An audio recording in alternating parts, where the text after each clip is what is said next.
You mentioned you had an awakening that changed your life. Was that the similar kind of thing that is that what you realized, was that you can do these things, that everybody's different and it's just like taking personal responsibility? Or, can you go into a little bit about the Yeah, awakening?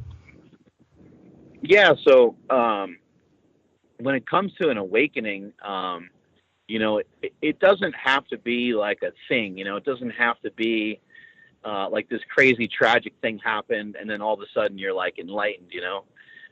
It can be done through some education, and it can be done through uh, what is known as personal development.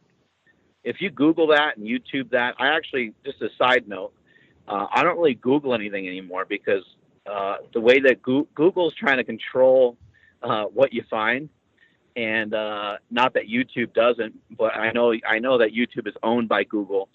But I have found better educational stuff, and for me personally, video is superior than just being able to read something. But I do a lot of searches through YouTube. And if you look up personal development through YouTube, you'll find some really great speakers. And I know some people will think, oh, great, motivational, Tony Robbins, personal development, right?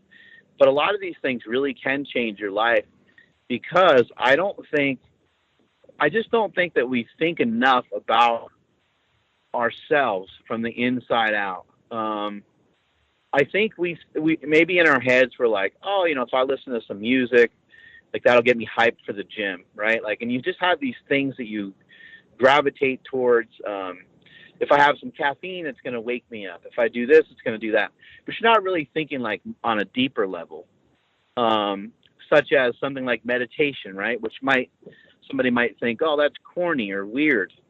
Well, meditation could be something that if you do some meditating now, by the time you're 30, 40, 50, 70, and so on, maybe that'll pay off to the point where uh, you live a better and a fuller life because you manage stress better because you meditate. You just don't know what these things are going to lead to. So, in my opinion, it's really, really valuable that you poke around and you try to educate yourself.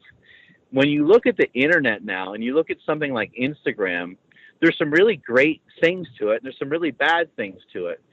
One of the great things, one of the great things about the internet is that you can search and you can look for every single thing that you love and that you like. And then from there, things are modeled after what you've looked at previously, and you're thrown more stuff that you like. And that's the reason why when we're watching TV, we get disinterested and we start thumbing through our phone so much. A lot of it has to do with that the phone and the stuff that we're looking at is more personalized towards the things that we're gravitating towards. And when it comes to that kind of stuff, you'll have to be careful that you're not getting trapped into things that you don't really love, into things that you don't really like that much. Like, looking at some girl's butt, it's yeah, you can be like, oh my god, that girl looks great, right? But like, what is that really doing anything else, right? Like, is that, if you're with somebody or you're married, then it's definitely not a great thing to be dabbling in too much because you have to keep in mind that we end up becoming our very own thoughts, and we start to drift away from our core values and stuff. And you don't have to be a robot, and you don't have to be a lunatic about it, but I think that you kind of catch my drift.